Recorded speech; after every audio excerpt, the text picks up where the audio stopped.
Good morning, everyone. Good morning to Kardec Radio. Good morning to this all of you here on this beautiful Sunday morning. There was a lot of rain last night here in New Jersey, a lot of wind, and today we wake up with a pretty nice day. So hope you all have a nice day as well. Well, today we have the topic of hero or victim. What are you? What is your mentality? What is your state of mind? Do you live as if all of your life you've been a hero or you've been a victim? Have you at any point of your life recognized yourself as having done a heroic act, or have you fallen into a victim mentality? It's such a good topic for us to reflect because it has so much to do with what we learn in a doctrine in Spiritism. We know that Kardec is tired of asking the spirits if we are victims or if we are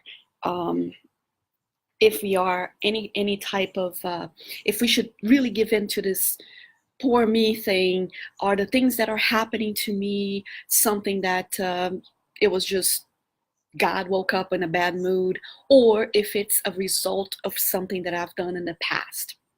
And the more we study Kardec, the more we see that there's no such thing, absolutely no such thing as any victim. But there are tragic events and there are things that are very traumatic to a human being. And compassion is key, first of all. We are not here to talk about those events. We're not talking here about being a victim as far as a catastrophic event or that you have suffered a horrific trauma. We're not talking about these things. It is a very much in-depth subject for a 20-minute talk. But we're talking about a different type. We're talking about the mentality of someone who lives life as either a victim or live life as a hero. Now let's think about it. When I ask you, have you done anything that was heroic? Have you done anything that you're so proud of yourself that you said, wow, I really had a very hero behavior? Now, what is a hero to begin with? What do you, who's watching this, consider as being a hero? What type of person is a hero? We think about, not cartoons, but superheroes. And in a lot of superheroes, they have superpowers. But what about us? Do we have superpowers? The best way that I look at being a hero, to me, I think a hero is someone just like everybody else, but someone with two extraordinary qualities. Someone who has courage and at the same time is selfless. If you have courage, you will confront whatever situation regardless of the consequence, especially the consequence to you. So when you target a situation that is possibly dangerous, possibly will bring you even less, you can lose your fortune if you act in that way. But regardless of whatever the consequences may be, you know it's the right thing to do and you do it. That's courage. It has an element of bravery. And then you have to be selfless. And what's selfless? You are willing to sacrifice. You are willing to give up something personal. Sometimes even our lives. You are willing to give up whatever is the most sacred to you in order to do the right thing. Sometimes you may go to jail. You may die. You may be ostracized. You may be criticized. You may be ridiculed. But if you have the courage to do what is right, those things, they stop being important. They're not imperative and they're not the focus anymore. Doing the right thing is so much bigger than the consequences that you will acquire. And that is a hero. Now think about it then. The more and more I read into different definitions of heroes, different people thinking about heroes, and they all have very uh, good things about them. A lot of them perhaps you think is better than what I think. And that's okay. Everybody's different. Everybody should study and come up with their own concepts of different things. Even though we have to be careful to not just make up things, or better yet, make things up. But yes, so a hero is selfless and courageous. A hero is someone who will do whatever it takes to do the right thing, regardless of the consequences that are usually apparently negative to oneself. So this is a very beautiful thing, because now we think about it and we can really all be heroes, and we can live this life as a hero. If we put this mentality, if we think about, we can live as a victim. Now, a victim mentality is different. A victim mentality is someone who is always so quick to assign blames. Someone who is always saying, well, I'm like this because of. The minute that you use that because of, you are in a way assigning a responsibility, or you're assigning blame. Now, that is not to say that whatever it is had a huge impact on what happened to you. But what you make of what happened to you is really within your power. So again, it's not what happens to you, it's what you make of what happens to you. So if something happens and I had a house fire, I can consider myself a victim of a house fire and live my life in a very negative tune, or I can take that, and of course we will go through the whole process of being sad, of perhaps even going into some type of reactive depression. We are going to miss the things we had in the house fire. This is normal. We're not saying we're not going to cry. We're not going to at times feel, oh my goodness, why did this happen to me? But if we change that to say, why, in a sense of, can this strengthen me? Instead of, can this destroy me? That is the victim and the hero mentality. So if you have a house fire and it's a horrible, oh my goodness, this is not something you should come to someone and say, you should feel lucky. No, you shouldn't feel lucky. Your house was on fire. It's not a luck thing. It's a thing that happened, and it's not a good thing. But what you do with that, you can open your eyes and decide to say, wow, friends that I never knew came out and gave me clothing. Someone offered me shelter. Someone offered to take me back to the house and recover the things I could.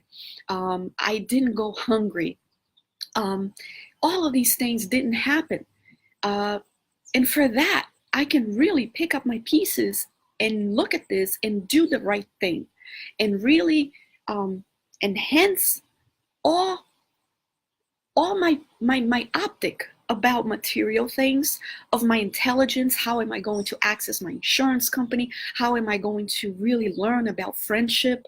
How am I going to get through this? And we all get through whatever it is. Even in traumatic situations, we get through them. What happens is they can't own you. As long as you let them not own you, you can take this as a phase of your life that was perhaps horrible, but you survived it. So then you can be a survivor. You can be people that suffer from illnesses. Sometimes they can put themselves into a victim mentality, and you can see their demeanor and wanting attention and calling themselves victims, and perhaps a lot of times people actually stay in a victim mentality. My wife left me. My boss fired me. I have this illness. My best friend betrayed me. Whatever it is that happened, we can choose to stay in a victim mentality. We may be temporary an apparent victim, but then we can get through that and say, okay, that was a great lesson that life has taught me. Now I know what not to do. Now I know how to take better care of myself. Now I know that I can get through this. Now I know that I have amazing people in my life. And completely switch that bad situation that happened at that time in your life. Or a victim mentality can set in. And that is when comfort sets in. When we start to be comfortable with being the, let's say, I always call the poor thing. We always have to pay attention. Is my illness already over? Did I already get over that? And now I'm kind of stretching it because I'm even liking the attention? Now, you may think that I'm kind of exaggerating on this, but I had someone that it was a mother, and she was an empty nester. All of a sudden, she was an empty nester. And suddenly, she was starting to get sick quite a bit. And her illnesses were real. And her illnesses brought her to the hospital. Every time she was in the hospital, what would happen? All of her family would come together. People would fly in from different states. And at the first time, the second time, I started paying attention. And she was not a bad person. She was not getting sick on purpose. She wasn't just going out in the rain and then in the winter so she could get pneumonia or bronchitis. She would get sick. But all those illnesses, as time went through, and I said, you've been hospitalized 3 to 5 times in 1 year. There's got to be something more to this. Because before that, you had your issues, of course, but it was maybe once every 5 years, something like that. So what we notice, what I noticed, what a few other people, have studied the subject, is that a lot of people go to the hospital ill because of the attention they will get. When you go into the hospital, and that's not that you're not sick, it's just that the power that your mind has over your body. When you go into the hospital, what do you get? You get a nurse assigned to you. You get people coming in all the time asking how you're feeling. People that have been distant from you will call you. They'll offer to bring you magazines. They'll bring you whatever lunch you want. They'll go to your house and get your slippers and your shoes. All of a sudden, you became the center of attention. And if we're not careful, this could develop into some mental illnesses. A lot of times, there are serious mental illnesses where people get sick, but it's because of this emptiness inside, this need for love a lot of times. So we have to, first of all, let's pay attention to the people in our lives and give them a little more love and hug them and tell them how wanted they are. Perhaps you live in a different state, a different country, but remember that just letting them know how special they are may do wonders for their own physical health. So again, they could become victims, because when you're a victim, in a way, you may get attention.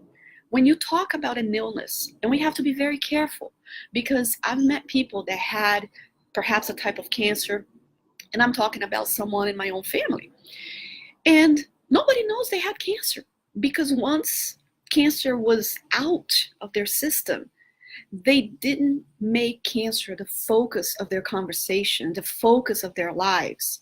They let it go. So years go by, and you have some that decide to make cancer the focus of their lives. And all they talk about is their cancer and how their cancer has destroyed them, or how their cancer was and how the surgery was. And their conversation might be all around cancer. But when you ask, they had cancer 10 years ago, and they've been cancer-free for 8 years. And they still make cancer a point in their lives. So please, I'm not here to belittle the importance of cancer awareness. Absolutely not. What I want to bring is awareness so we know not to put ourselves into a victim mentality, because that is not healthy for the person. And once I say, I am not a victim, I'm a survivor. I survived so many problems in my life that regardless if it's cancer, a house fire, a divorce, a betrayal, you have survived it. So it's not the cancer. It's not the one thing that happened. It's really, what are you going to do with the rest of your life? Are you going to still remain in the victim mentality? And that's so important, my friends, because we look at this amazing human being. He was a spiritist, Jerônimo Mendonça. Jerome, I guess Jerome would be his American name. He was a man in Brazil, a spiritist, that at 17 years old, he used to play soccer. He was a normal kid. And at 17, he starts getting this illness, which first he gets crutches, then he goes into a wheelchair.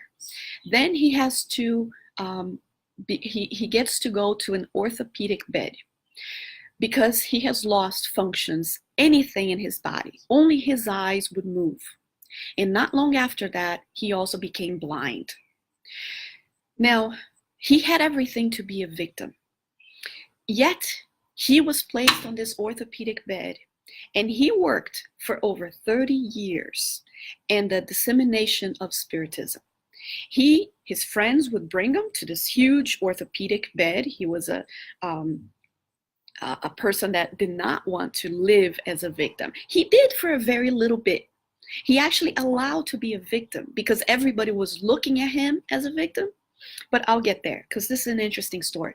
But anyway, he lived so much longer because he decided that, I still have a brain. I can speak, I can sing, I can counsel, I can give counsel to others as far as the gospel. He was one of the biggest workers, the biggest volunteers of Spiritist centers. He traveled everywhere. He would go, and obviously he was lying down, and people would put a microphone next to him, and he would lecture all over the place. People would put a phone next to him, and he would take phone calls from people that were having hard times in their lives. And some of those people had no idea who was on the other line. Now, at one point in the very early stage of his life, his illness, the doctor said actually that he was, there was some type of a hemorrhage inside of him that he would be dying at any moment.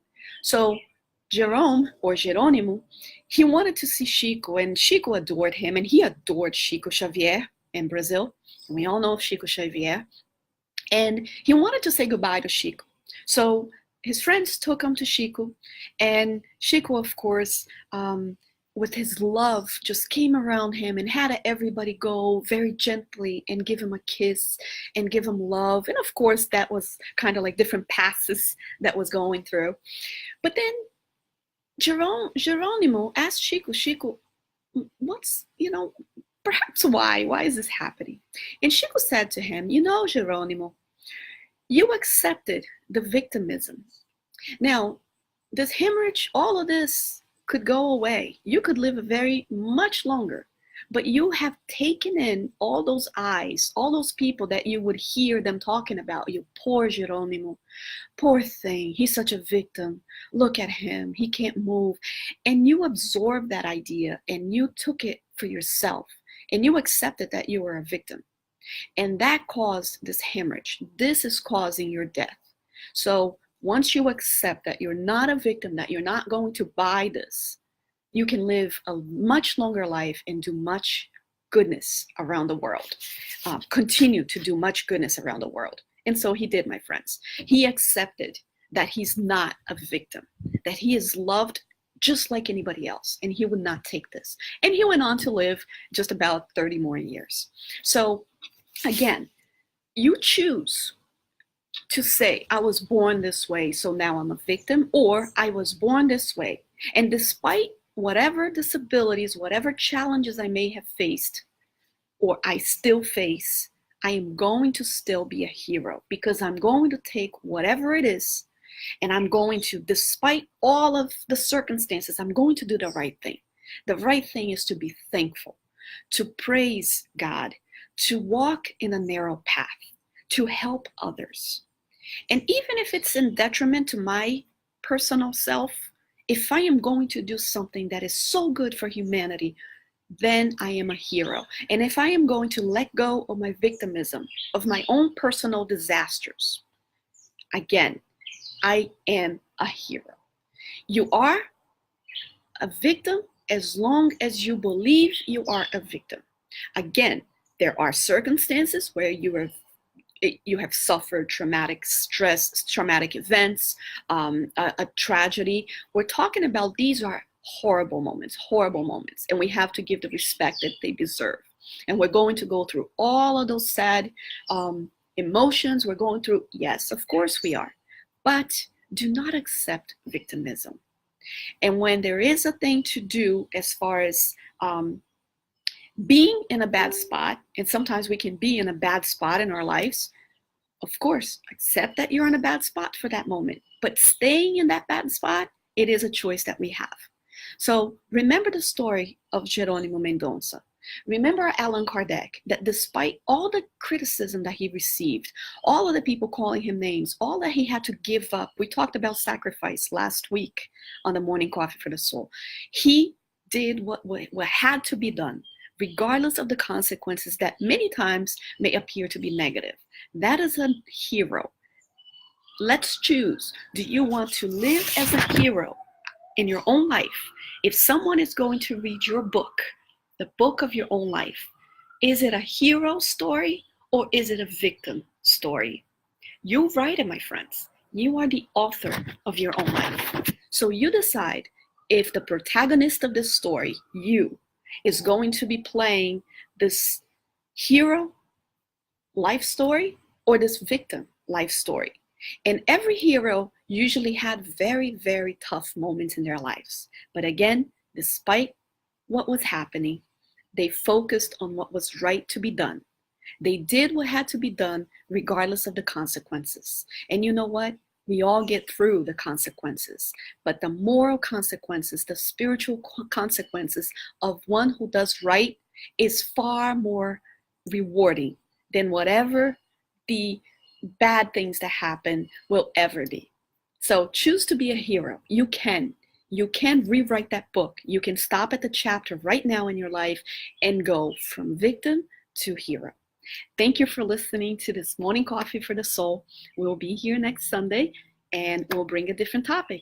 Thank you for listening, my friends. Have a wonderful, wonderful Sunday. Thank you.